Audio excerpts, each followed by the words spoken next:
नमस्कार दोस्तों, मैं आप सभी का स्वागत करता हूं अपने YouTube चैनल एग्ज़ाम कॉपी में। दोस्तों, आज हम देखेंगे मूल अधिकार का भाग 3। ये भाग 3 जो है ये अंतिम होगा। इसमें आज हम बात करेंगे धर्म की स्वतंत्रता, जिसमें हम देखेंगे आर्टिकल 25 से लेकर 28 तक। फिर बात करेंगे संस्कृति और शिक्षा संबंधी अधिकार 29 और 30 और संवैधानिक उपचारों का अधिकार। और 5 प्रकार की जो हमारी रीट है उनके बारे में हम बात करेंगे। और इस प्रकार से आज ये हमारा क्लास मूल अधिकारों का जो है वो समाप्त हो जाएगा पूरी तरीके से और डिटेल में। और चूँकि मूल अधिकार जो सेक्शन है ये राज्य व्यवस्था में काफ़ी महत्वपूर्ण है, इसलिए इसको मैंने काफ़ी डिटेल में पढ़ाया है। तो अगर आपने चैनल को सब्सक्राइब नहीं किया तो प्लीज़ सब्सक्राइब कर लीजिए, बेल आइकन को ऑन कर लीजिए, लाइक करिए, कमेंट करिए और शेयर करिए। और अब हम क्लास को स्टार्ट करते हैं, ठीक है।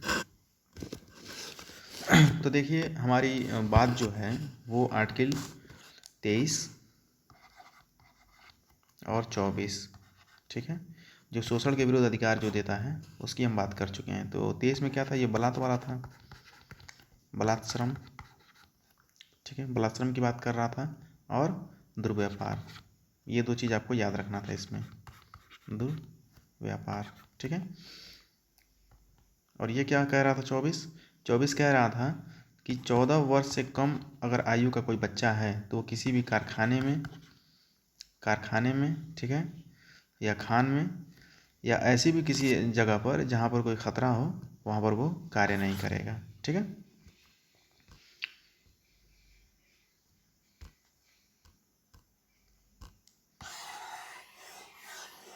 अब हम देखेंगे आर्टिकल 25, हेडिंग डाल दीजिए, धर्म की स्वतंत्रता का अधिकार, धर्म की स्वतंत्रता का अधिकार। आर्टिकल 25 से लेकर के 28 तक हम बात करेंगे। देखिए, डायरेक्ट यहाँ से जो क्वेश्चन जो बनेगा ना, आपसे एकदम सीधे पूछा जाएगा कि आर्टिकल 25 में क्या है, 26 में क्या है। तो उस चीज़ को मैं पकड़ने का आपको तरीका बताऊंगा, एकदम शॉर्ट मेथड, जिससे आप मतलब एग्ज़ाम में क्वेश्चन को सॉल्व कर सकें, ठीक है। जैसे मान लीजिए हम आर्टिकल 25 की बात करते हैं। इसमें क्या है, इसमें है कि अंतःकरण की और धर्म के अबाध रूप से मानने, आचरण और प्रचार करने की स्वतंत्रता, ठीक है। यानी कि आपका मन जो कहता है, जिस भी धर्म को कहता है, आप उसको मानिए, आप उसका प्रचार प्रसार करिए, ठीक है। तो बस 25 में आपको एक चीज़ ध्यान रखना है कि ये प्रचार और प्रसार की बात करता है, प्रचार और प्रसार की बात करता है किसका, तो धर्म का। जाहिर सी बात है कि हम धर्म से संबंधित बात कर रहे हैं, अब धर्म की स्वतंत्रता का अधिकार, ठीक है। तो इसमें हम धर्म की बात करेंगे, सीधी सी बात है। तो 25 में बस आपको 2 शब्द याद रखना है, प्रचार प्रसार, बस आपका काम हो जाएगा, ठीक है। 26 देखते हैं, 26 में क्या है। तो 26 में है कि धार्मिक कार्यों के प्रबंधन की इसमें स्वतंत्रता जो है वो प्रदान की गई है, ठीक है। यानी कि कोई भी अगर धार्मिक कार्य अगर आपको करना है तो उसका मैनेजमेंट कैसे आप करेंगे वो आपके ऊपर डिपेंड करता है, इसके लिए आप पूरी तरीके से स्वतंत्र हैं। तो इसमें बस आप इतना ध्यान रखिएगा कि धर्म का प्रबंधन, ठीक है। बस इतना, मतलब एक शॉर्ट मतलब बना लीजिए आप लोग, ताकि आपको एग्ज़ाम, भाई देखिए हमको क्वेश्चन सॉल्व करना है एग्ज़ाम में, ठीक है। ज़्यादा कुछ हमको जान के क्या फ़ायदा, हमारा जब काम इतने से हो जाएगा। तो बस आपको इतना ध्यान रखना है कि 26 में धर्म का प्रबंधन का बात किया, मैनेजमेंट का, ठीक है। 27 देख लेते हैं। 27 क्या है, तो 27 के तहत ये हुआ है कि किसी विशेष धर्म की अभिव्यक्ति के लिए करों के संदाय के बारे में स्वतंत्रता प्रदान किया गया है, ठीक है। यानी कि इसमें क्या है, 27 में क्या है, टैक्स, धर्म के लिए टैक्स। बस इतना आपको याद रखना है कि धर्म के बढ़ावा के लिए, उसके मतलब अभिव्यक्ति के लिए, अभिवृद्धि के लिए आप टैक्स आप पे कर सकते हैं, ठीक है। आप टैक्स पे करने के लिए आप फ्री हैं, आपको कोई रोक नहीं है, आप एकदम स्वतंत्र हैं, ठीक है। तो बस आप 27 में क्या याद रखेंगे, टैक्स। जहाँ पे कर की बात आ गई, कर, तो आप आंख बंद करके 27 को लगा देंगे, ठीक है। आर्टिकल 28 देखते हैं, अंतिम 28 में क्या है। तो देखिए, इसमें कहा गया कि कुछ शिक्षण संस्थाओं में धार्मिक शिक्षा, ठीक है, धार्मिक शिक्षा या धार्मिक उपासना में उपस्थित होने के बारे में स्वतंत्रता प्रदान किया गया है, ठीक है। तो इसमें बस इतना ही आपको ध्यान रखना है कि धार्मिक शिक्षा,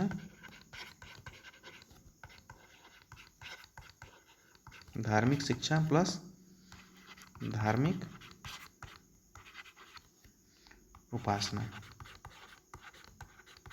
धार्मिक शिक्षा और धार्मिक उपासना का इसमें बात हुआ है। ठीक है, इस तरीके से आपका काम हो जाएगा। उसमें आप उपस्थित आप रह सकते हैं। और ये कहाँ पे बात किया है, ये बात किया शिक्षण संस्थानों में। इस चीज़ को विशेष रूप से ध्यान रखना है आपको, शिक्षण संस्थानों में। ठीक है, शिक्षण संस्थानों में धार्मिक शिक्षा और धार्मिक उपासना में उपस्थित रहने के लिए आप स्वतंत्र हैं। ठीक है, इस चीज़ को आपको ध्यान रखना है। ओके, अब हम देखते हैं संस्कृति और शिक्षा संबंधी अधिकार। ठीक है, अगला ये 5वां है। ठीक है, संस्कृति और शिक्षा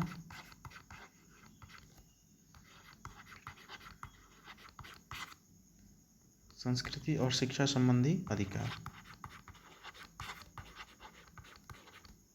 अधिकार किसमें कहा है ये, 29 और 30। ये सिर्फ इसमें 2 ही आर्टिकल हैं, लेकिन दोनों को अच्छे से समझना पड़ेगा पहले। ठीक है, 29 में देखते हैं क्या है।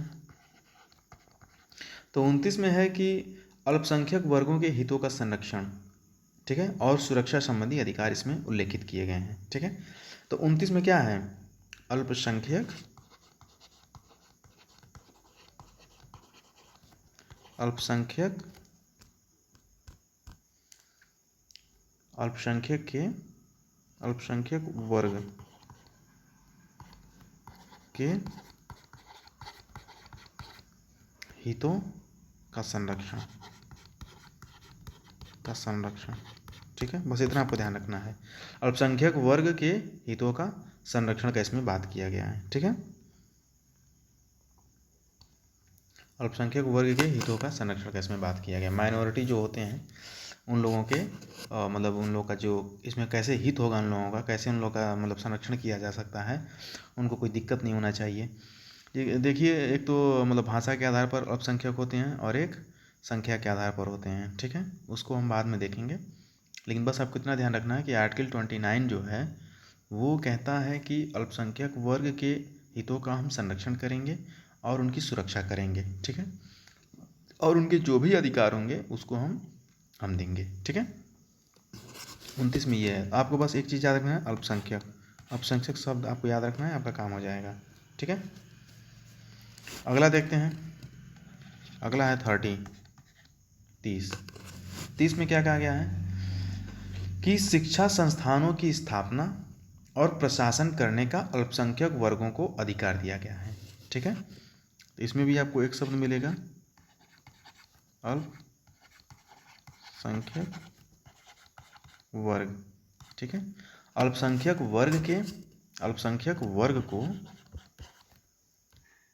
वर्ग को शिक्षा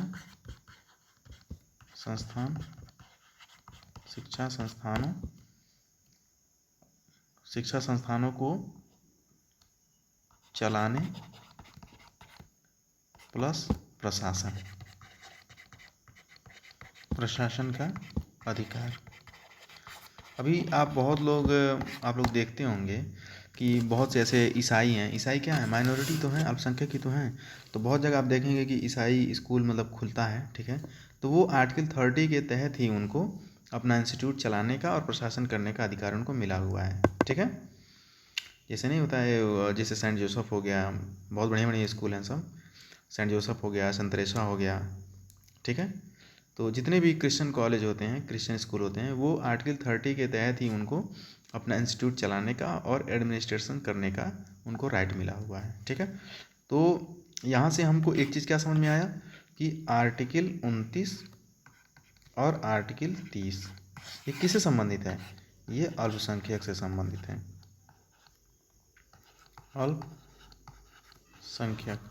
अल्पसंख्यक से संबंधित है, इस चीज़ को आपको ध्यान रखना है। ठीक है, आर्टिकल 29 और 30 में अल्पसंख्यक की बात की गई है। 29 क्या है, तो उनके हितों का संरक्षण का बात करता है, और 30 क्या है, तो अल्पसंख्यकों को शिक्षण संस्थान चलाने का और उसका प्रशासन का अधिकार दिया है। ठीक है, आपको ये चीज़ ध्यान रखना है। अब आ जाता है हमारा आर्टिकल 32, लास्ट है, ये छठवां है। छठवां क्या है? संवैधानिक उपचारों का अधिकार। संवैधानिक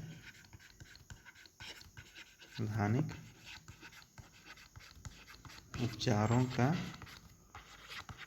अधिकार, संवैधानिक उपचारों का अधिकार, ठीक है। इसमें सिर्फ एक ही आर्टिकल है और यकीन मानिए ये इतना ज़्यादा इम्पॉर्टेंट है कि मैं आपको बता नहीं सकता, ठीक है। मतलब समझ लीजिए कि बहुत बार ये परीक्षा में पूछा जा चुका है, ठीक है। इससे रिलेटेड जो भी इफेक्ट होंगे ना उनको मैं अभी आपके सामने डिस्कशन करूँगा, ठीक है। तो पहले आपको ये ध्यान रखना है कि मौलिक अधिकारों को जो परिवर्तित कराने हेतु संविधान ने क्या किया है कि आर्टिकल 32 के तहत सर्वोच्च न्यायालय को 5 तरीके का रिट दिया है, ठीक है। और वो 5 रिट क्या क्या है? पहला, दूसरा, तीसरा, चौथा और पांचवा। 5 रिटों को हम देख लेते हैं। पहले इनका नाम देखेंगे, फिर हम इसको थोड़ा सा डिटेल में जाएंगे, ठीक है। पहला मोस्ट इम्पॉर्टेंट, बंदी प्रत्यक्षीकरण।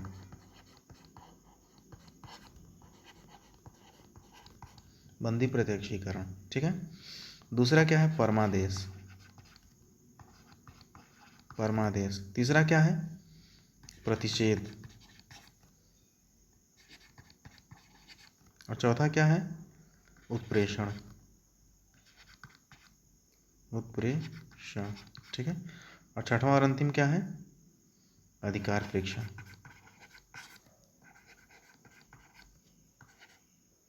अधिकार परीक्षण, ठीक है। तो ये 5 प्रकार की जो रीटें हैं ये हमारे मौलिक अधिकारों को ये बचाती हैं, ठीक है।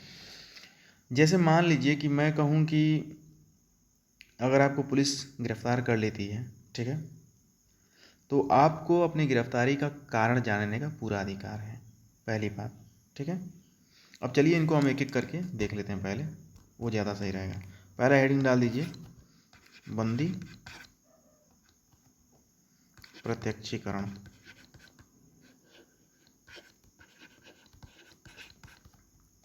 बंदी प्रत्यक्षीकरण, ठीक है। तो जैसे मान लीजिए कि आपके घर पुलिस आती है और पुलिस आपको गिरफ्तार कर लेती है, तो और आपको कारण नहीं बताया जा रहा है, तो मैं आपको ये बता देना चाहता हूँ कि आपको अपनी गिरफ्तारी का कारण जानने का पूरा अधिकार है, ठीक है। और आपको पुलिस गिरफ्तार करके ले गई, 24 घंटे के भीतर, आने जाने का जो समय होता है उसको छोड़ दीजिए, ठीक है, आपको क्या करना है? नज़दीकी जो मजिस्ट्रेट है उसके सामने पेश करना पड़ेगा। ये बंदी प्रत्यक्षीकरण में साफ साफ कहा गया है, ठीक है। तो इसमें आपको 2 चीज़ ध्यान रखना है, अपना गिरफ्तारी का आपको मतलब कारण जानना आपका अधिकार है, ठीक है। और 24 घंटे के भीतर, 24 घंटे के अंदर, ठीक है, 24 घंटे के अंदर आपको नज़दीकी मजिस्ट्रेट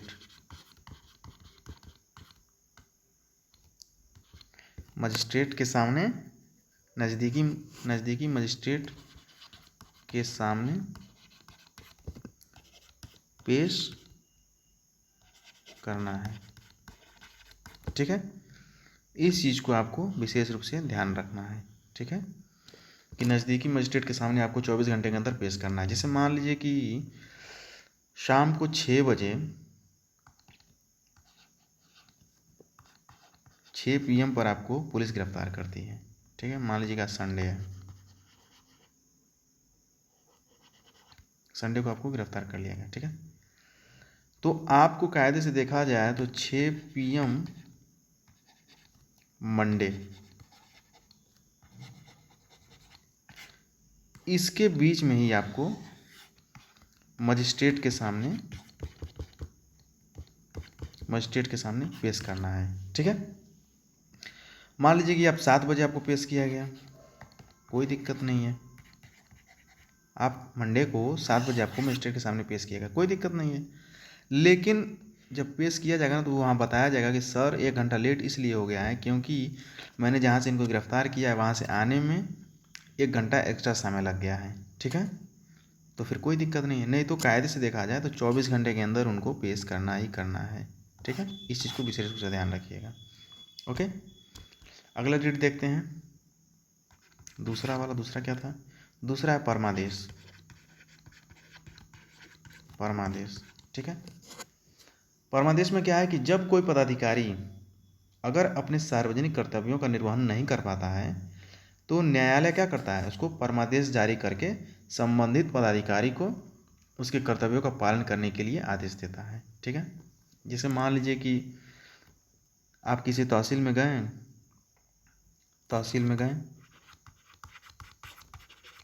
गए, यहाँ कौन मिला? एसडीएम साहब हैं। एसडीएम साहब पूरा बाकायदा एकदम कुर्सी पर बैठे हैं। ठीक है, इनको कोई काम करने का मन कर नहीं रहा है। आप क्या किए? परमादेश के तहत न्यायालय में अपना अर्जी डाल दिए और न्यायालय क्या करेगा, इनको कहेगा कि ऐसा है कि आप जो अपने कर्तव्य का पालन नहीं कर रहे हैं उसका पालन करिए। लेकिन ये आदेश जो है ना, ध्यान रखिएगा, ये आदेश कोई व्यक्ति नहीं देगा। ये आदेश जब भी देगा तो न्यायालय के द्वारा ही आएगा।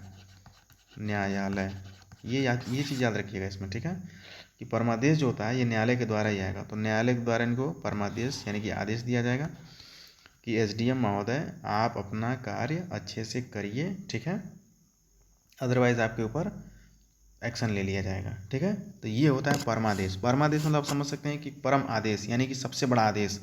तो सबसे बड़ा आदेश कहाँ से आ सकता है लोकतंत्र में? न्यायालय से आ सकता है। ठीक है, तो इस तरीके से इसको आपको ध्यान रखना है, परमादेश। ओके, अगला देखते हैं। अगला तीसरा क्या है? परमादेश के बाद क्या था? प्रतिषेध था ना। प्रतिषेध ये क्या कहता है? ये कहता है कि सर्वोच्च न्यायालय और उच्च न्यायालयों द्वारा अपने अधीनस्थ न्यायालयों को उनके अधिकार क्षेत्र से बाहर के न्यायिक कार्यों को करने से रोकने के लिए ये रिट जारी करने का आदेश देता है। ठीक है, जैसे मान लीजिए कि यहाँ पर कोई लोअर कोर्ट है। ठीक है, यहाँ पर भी एक लोअर कोर्ट है, यहाँ पर भी एक लोअर कोर्ट है, इधर भी एक लोअर कोर्ट है, लोअर कोर्ट। ठीक है, अरे भाई मान लीजिए ये यूपी है। ठीक है, उत्तर प्रदेश में ये भी एक लोअर कोर्ट हो गया, ये भी एक लोअर कोर्ट हो गया, ये भी एक लोअर कोर्ट हो गया, ये भी एक लोअर कोर्ट हो गया। ठीक है, लोअर कोर्ट तो बहुत सारे हो सकते हैं, हर जिले में होते हैं। ठीक है, लेकिन हाई कोर्ट जो होता है वो तो सिर्फ एक ही होता है। ठीक है, ये तो सिर्फ एक ही होता है, हाई कोर्ट। ओके, तो इसमें क्या होगा, जैसे मान लीजिए कि ये लोअर कोर्ट है, ये इसका ए नाम रख दीजिए, इसका बी रख दीजिए, इसका सी, इसका डी। ठीक है, तो ए वाला लोअर कोर्ट क्या कर रहा है कि बी वाले लोअर कोर्ट के मामले में दखलंदाजी कर रहा है ये। चूँकि इसका अधिकार क्षेत्र है नहीं यहाँ पर, लेकिन फिर भी ये जानबूझ करके इंटरफेयर कर रहा है। हो सकता है इसका कुछ निजी स्वार्थ हो।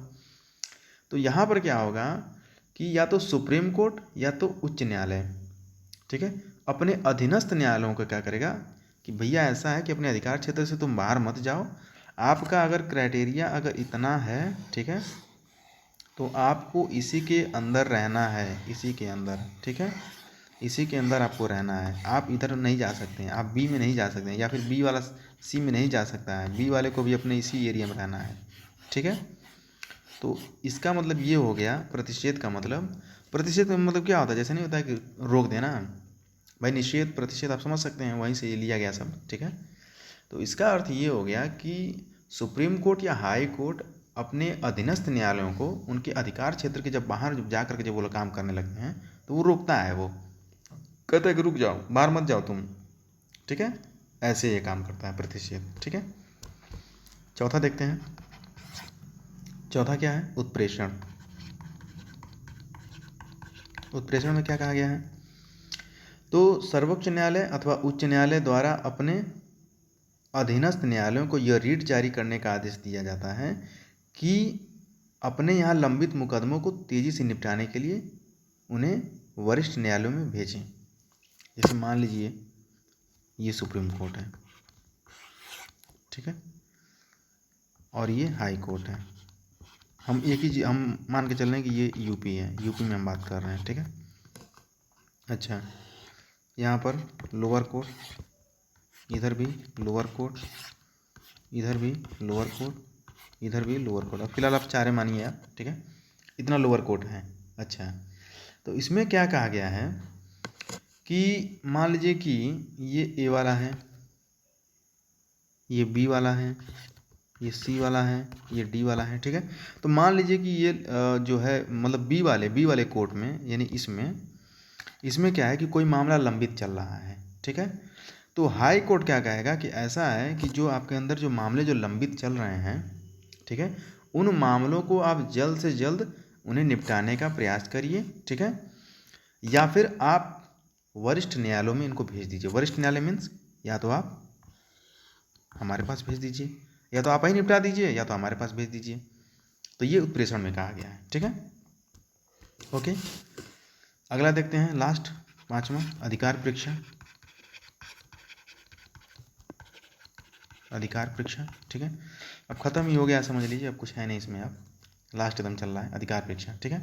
ये क्या है, जब कोई व्यक्ति या सार्वजनिक संस्थान कोई ऐसा कार्य करता है जिसके लिए उसके पास कोई अधिकार नहीं था, ठीक है, तो क्या होता है, न्यायालय उसे अधिकार परीक्षा आदेश द्वारा पूछता है कि वह किस अधिकार से यह कार्य कर रहा है। समझ रहे हैं, जैसे मान लीजिए कि यहाँ पे एसडीएम है, यहाँ भी एसडीएम है, इधर भी एसडीएम है। मान लीजिए कि ये कोई एक मिनट, यहाँ पर भी एसडीएम है। मान लीजिए कि कोई ज़िला है, ठीक है, एक ज़िले में 4 एसडीएम बैठे हुए हैं, ठीक है, भाई अपना अपना क्षेत्र है। लेकिन ये ए वाला जो है, इसको ए कह दीजिए, इसको बी कह दीजिए, इसको सी और इसको डी मान लीजिए। तो ए वाला जो एसडीएम महोदय जो हैं, ये क्या कर रहे हैं, ये फालतू में बी वाले को डिस्टर्ब करती हैं, ठीक है, उसके क्षेत्र में जा कर के छेड़छाड़ करना शुरू कर दिए। तो न्यायालय क्या करेगा कि इनसे पूछेगा कि ये बताओ कि जब तुम्हारा अधिकार जब यहाँ पर है तो तुम इधर क्या करने गए, तुमको कोई वैधानिक मतलब अधिकार है इसमें जाने का, भाई तुमको एक निश्चित एरिया दे दिया गया है तो तुम उधर क्या करने गए हो। तो इस प्रकार से उनसे पूछताछ पूरा बढ़िया से किया जाता है कि आपके पास वैधानिक अधिकार नहीं था, आप ये क्या क्यों करने गए हैं, ऐसा आपने गलती क्यों किया। तो इस चीज़ को कौन करता है, इस चीज़ को न्यायालय पूछता है, ठीक है, ये चीज़ आपको ध्यान रखना है। ओके, हमारे संविधान का संरक्षक किसे माना गया है, सुप्रीम कोर्ट को माना गया है, ध्यान रखिएगा, ठीक है। तो इस प्रकार से हमारे जो पांचों जो रीट हैं वो कंप्लीट होती हैं। 32 से रिलेटेड एक फैक्ट याद रखिएगा, पूछा जाता है हमेशा। आर्टिकल 32 को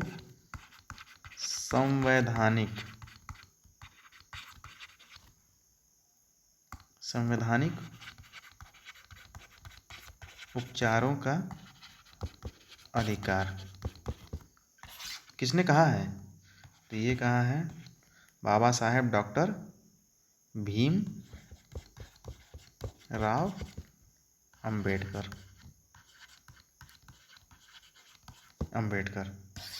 बाबा साहब ने इसको कहा है, ये चीज़ बहुत एकदम विशेष रूप से ध्यान रखिएगा, ठीक है, नहीं तो फिर दिक्कत हो जाएगा। संवैधानिक उपचारों का अधिकार, एक मिनट थोड़ा सा मुझसे मिस्टेक हो गया, संवैधानिक उपचारों का अधिकार जो है ये डॉक्टर भीमराव अंबेडकर ने इसको क्या कहा है, इसको कहा है संविधान की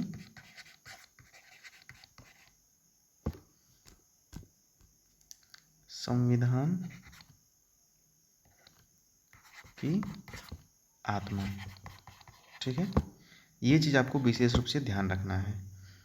ओके, प्रियम्बल को भी आत्मा कहा गया है, ठीक है, लेकिन वो एक अलग चीज़ हो जाएगा। लेकिन आपसे ये पूछेगा, देखिए अगर पूछेगा कि संविधान की आत्मा किसे मतलब क्या है, तो आप नो डाउट प्रियम्बल आप कहेंगे, ठीक है।